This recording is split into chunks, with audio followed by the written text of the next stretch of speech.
মাটির ব্যাংকের ব্যাপারে ওরা এমন একটা আবহ তৈরি করেছে, সাধারণভাবে দান করা, সাদকা করা একটা ভালো কাজ, কিন্তু ওরা কি বলবে, তুমি যদি মাটির ব্যাংকে দান করো তাহলে তোমার আশা পূরণ হবে।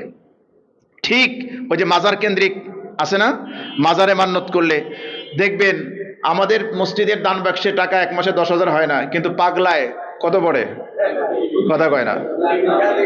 পাগলা মসজিদের দান বাক্সে কত কোটি পড়ে, শাহজালালের মাজারের মসজিদের দান বাক্সে কত পড়ে। কেন পড়ে? মানুষের আকীদা, বিশ্বাস ওইটা তৈরি হয়েছে যে আমি যদি ওই জায়গায় দান করি তাহলে আমার আশা পূরণ হবে। এগুলো শিরকি আকীদা। কিসের আকীদা বলেন? ঠিক একই আবহ তৈরি করে মাটির ব্যাংক। আপনি দান করেন, সাদকা করেন, মাশাআল্লাহ, ভালো কাজ, এটা ইসলাম উদ্বুদ্ধ করে, কিন্তু ওরা কি আবহ তৈরি করেছে, আপনি যদি মাটির ব্যাংকে দান করেন তাহলে আপনার আশা পূরণ হবে। নানা ধরনের গল্প সাজায়, তাদের বিভিন্ন বক্তব্যে দেখবেন এক ব্যক্তি, এখানে আছে, আমি এখন আর ওইগুলো কোট করতে যাচ্ছি না, দেরি হয়ে যাবে। এক মেয়ে পিএইচডি করেছে কানাডায়, চাকরি টাকরি হয় না, তাকে বলা হলো তুমি এক নিয়ত করো যে তুমি যদি চাকরি পাও তাহলে ওখান থেকে বেতনের 2.5% বা অর্ধেক তুমি মাটির ব্যাংকে দান করবা। এটা নিয়ত করার সাথে সাথে 3 দিন পরে তার অ্যাপয়েন্টমেন্ট লেটার চলে আসছে এবং প্রত্যাশিত স্যালারির চেয়ে বেশি স্যালারি। কারণ এইরকম যদি গল্প 2 সাইডে শোনানো যায়।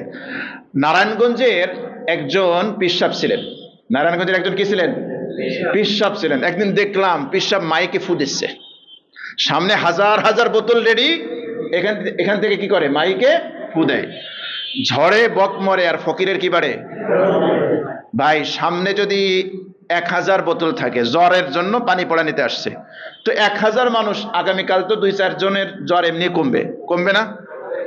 জ্বর কমবে না? 1000 মানুষের ভিতরে 1-2 দিন পরে জ্বর তো কমবে, ভালো হবে তো নাকি? পেট ব্যথা তো ভালো হবে।